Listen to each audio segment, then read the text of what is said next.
Hello la PG Family, j'espère que vous allez bien en direct du camp des loges, quelques minutes après la fin de la conférence de presse de Thomas Tuchel, conférence de presse de veille de Classico, acte 1 demain soir au Parc des Princes à 21 h. Le coach a commencé comme à son habitude par un point sur le groupe, donc il y a pas mal d'enseignements à tirer. Deux absents majeurs, enfin, en tout cas surtout un absent majeur, Idrissa Gueye. C'est vrai qu'il y avait une possibilité qu'il soit, qui figure dans le groupe. Finalement c'est officiel, il ne sera pas présent demain face au Phocéen. Tout comme Thilo Kehrer, Neymar, Thomas Meunier. Voilà, ça c'est pour le point sur les absents.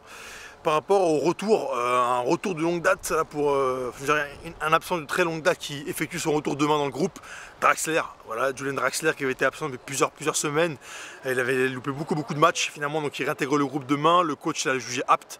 Il a dit qu'il s'était très bien entraîné, qu'il avait de bonnes sensations, qu'il était en forme. Donc voilà, il sera de retour demain face au Phocéen.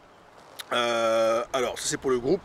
Alors maintenant par rapport à Mbappé, effectivement il y avait pas mal de un pseudo-buzz qui avait été lancé par la presse par rapport aux déclarations faites par Kylian Mbappé, qui avait déclaré juste après le match contre Bruges, voilà, je pensais que j'allais débuter, en tout cas au moment de rentrer, je voulais montrer que c'était difficile de se passer de moi. Là, il y a eu un tapage médiatique et pas mal de buzz autour de ça.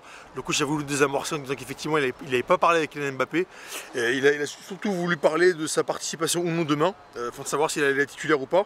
Il a dit, donc voilà, pour reprendre ses termes, attendez je me mets dessus, il a dit, là, je ne dirai pas si Kylian débutera demain, je n'ai pas encore parlé avec lui, c'est difficile à dire combien de minutes il peut jouer, nous allons décider demain. Voilà, c'est par rapport à Kylian Mbappé.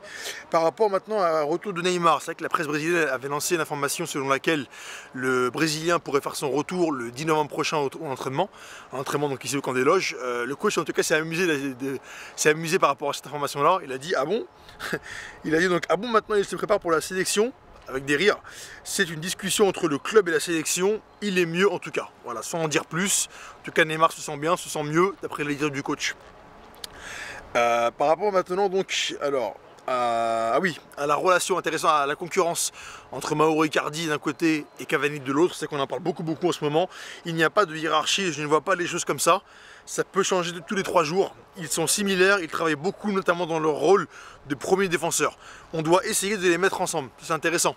En tout cas, par rapport à savoir s'ils allaient jouer ensemble demain, le coach a rigolé, a dit demain je ne sais pas. Mais en tout cas, je pense qu'il sera amené dans les prochaines semaines, prochains jours à les tester. Pourquoi pas dans un 4-4-2, en tout cas dans une attaque à 2. Donc voilà, c'est pour demain. Donc le point de groupe c'est bon, Neymar c'est bon, Mbappé c'est bon, et également aussi un mot sur le match de demain face à Marseille. Donc le coach en tout cas est conscient que c'est un grand rendez-vous pour les supporters. Il a dit effectivement nous respectons les supporters, soit ici au club, les joueurs, le staff, tout le monde respecte les supporters.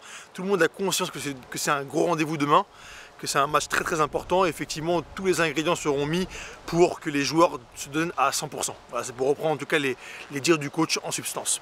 Donc voilà la team. Petit point concis par rapport à la conférence de presse de Thomas Tuchel qui s'est achevée maintenant il y a à peu près une demi-heure.